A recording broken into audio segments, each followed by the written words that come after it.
რუსეთ-საქართველოს ურთიერთობა მე-11 საუკუნიდან დაიწყო, როდესაც გიორგი მთაწმინდელმა ბერად აღკვეცა კიევ-პეჩორის მონასტრის დამაარსებელი მამა ანტონი და როდესაც ქართველმა ხელოსნებმა ბერძნებთან ერთად უდიდესი წვლილი შეიტანეს კიევის წმინდა სოფიას ტაძრის შენებაში. თუმცა მე-11 საუკუნეში რუსეთი ანუ რუსი მხოლოდ კიევის მიმდებარე ტერიტორიას ეწოდებოდა, ხოლო თანამედროვე რუსეთის მიწა-წყალი მონღოლოიდური ტომებით იყო დასახლებული.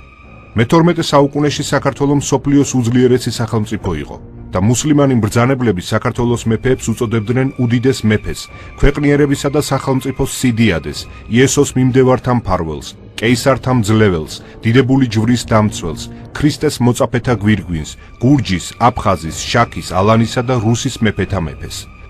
საქართველოს სამხედრო მინისტრსაც, ანუ ამირს პასალარს, შესაბამისად ამირათა თვითმყრობელს, აფხაზისა და შაქის ფალავანს, არმენიისა და რუმის მარზპანს, ალანისა და რუსის სარდალს უწოდებდნენ.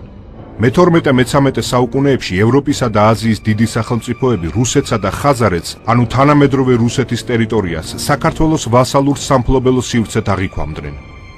მე-14-15 საუკუნეებში დასუსტდა საქართველო, დაეცა ბიზანტია და აღზევება დაიწყო რუსეთმა.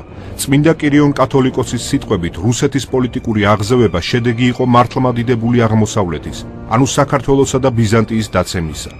მე-13-17 საუკუნეებში რუსეთ-საქართველოს ურთიერთობა ერთობ ფრაგმენტული იყო. როდესაც შაჰაბაზი 1614-17 წლებში საქართველოს აოხრებდა, პარალელურად ფინანსურად ეხმარებოდა შვედებს, პოლონელებსა და ყირიმელი თათრებისაგან იავარქმნილ მოსკოვის ქვეყანას.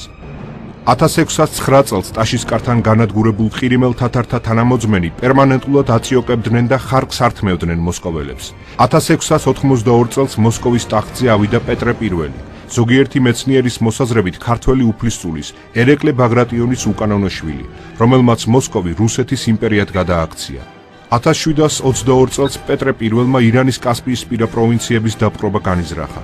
მან დახმარებას თხოვა ქართლის მეფეს ვახტანგ მე-6-ს, შეხვედრა განჯასთან დაუთქვა. ვახტანგი 40,000-იანი მხედრობით განჯასთან დაბანაკდა, მაგრამ რუსეთის იმპერატორი პეტრე I ვახტანგის ზურგს უკან გაურიგდა ოსმალეთს. აზერბაიჯანის ზღვისპირა ტერიტორიების სანაცვლოდ თურქეთს დაუთმო საქართველო და უკან გაბრუნდა. პეტრე I-ზე მინდობა ძვირად დაუჭდა საქართველოს.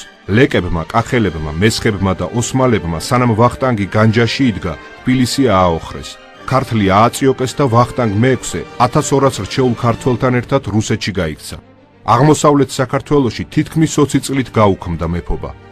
1768-74 წლებში რუსეთ-თურქეთის მორიგი ომი მიმდინარეობდა. რუსებმა ერეკლეს ოსმალების წინააღმდეგ ომში დახმარებას თხოვეს, მაგრამ აწყურთან რუსულმა შენაერთმა გენერალ ტოტლებენის სარდლობით მიატოვა ერეკლე და როდესაც ქართველები ასპინძასთან მარტოდ უმკლავდებოდნენ ოსმალურ არმიას, ტოტლებენი და რუსები თბილისის აღებას და ქართლ-კახეთის დაპყრობას ცდილობდნენ. ამჯერად ერეკლემ თურქებიც დაამარცხა და რუსებიც განდევნა, მაგრამ დადგა 1782 წელი. თურქეთმა ერეკლეს სუვერენიტეტი სცნო დასავლეთ საქართველოზე და ტრაქტატი დადო საქართველოსთან, რომლის თანახმადაც ამიერიდან ერეკლეს კავკასიის ქედს გადმოღმა აღარ უნდა გადმოეშვა რუსეთი. ამან შეაშფოთა პეტერბურგი, რუსებმა პოტიომკინის მეთაურობით აამოქმედეს თავისი აგენტურული ქსელი. ერეკლეს დაუპირისპირეს მოღალატე თავადები, ტახტის მაძიებელი ბიძაშვილები და ბოლოს ქართლის ტახტის დაკარგვით დაშინებული ერეკლე, რომელიც მართლაც არალეგიტიმურად მეფობდა ქართლში, აიძულეს გეორგიევსკის ტრაქტატი დაედო. 4 წლის თავზე 1797 წელს, როდესაც განახლდა რუსეთ-თურქეთის ომი, რუსებმა კვლავაც მარტო მიაგდეს ოსმალთა წინააღმდეგ საქართველო და კავკასია დასტოვეს. 1801 წელს რუსებმა ისარგებლეს ერეკლეს შთამომავალთა შიდა დაპირისპირებით და მუხანათურად მეფობა გააუქმეს ქართლ-კახეთში. დაიწყეს ქალებისა და ბავშვების გაუპატიურება, ტაძრების ნგრევა, ძარცვა და წაბილწვა, ქვეყნის აწიოკება, რასაც 1809 წელს მთიულებმა, 1810 წელს იმერლებმა, 1812-13 წლებში კახელებმა, 1819-20 წლებში იმერლებმა და გურულებმა, 1841 წელს ისევ გურულებმა, 1856 წელს მეგრელებმა აჯანყებით უპასუხეს. სამწუხაროდ ვერც ერთხელ ქართველებმა საერთო პირის გამონახვა ვერ მოახერხეს, რათა საერთო ძალისხმევით გაედევნათ რუსები. რუსებმა ქართული ეკლესიის ავტოკეფალია გააუქმეს. 1850-70-იან წლებში მილიონზე მეტი კავკასიელი გაასახლეს სამშობლოდან. რუსეთის აგენტებმა მოკლეს ილია ჭავჭავაძე და წმინდა კირიონ კათოლიკოსი, მაგრამ 1917 წელს დაეცა რუსეთის იმპერია. და 1918 წლის 26 მაისს საქართველო დამოუკიდებელ სახელმწიფოდ გამოცხადდა. 1918-20 წლებში ქართულმა არმიამ გენერალ მაზნიაშვილის სარდლობით ორჯერ დაამარცხა რუსები, ერთხელ სოჭის მხარეში, მეორედ აზერბაიჯანში. წესითა და რიგით ჯორდანიას მთავრობას უნდა გაეთვალისწინებინა ვახტანგ მე-6-ისა და ერეკლე მე-2-ის მაგალითები და აღარ ნდობოდა რუსეთს, მაგრამ სამწუხაროდ კიდევ ერთხელ ენდნენ ქართველი პოლიტიკოსები რუსებს და ამით კიდევ ერთხელ მოუღეს ბოლო ქართულ სახელმწიფოს. 1920 წლის 7 მაისის რუსეთ-საქართველოს ხელშეკრულების თანახმად საქართველომ თავი ნეიტრალიტეტის რეჟიმში ჩაიყენა და რუსეთის საამებლად უარი უთხრა ბრიტანეთსა და საფრანგეთს სამხედრო პარტნიორობაზე.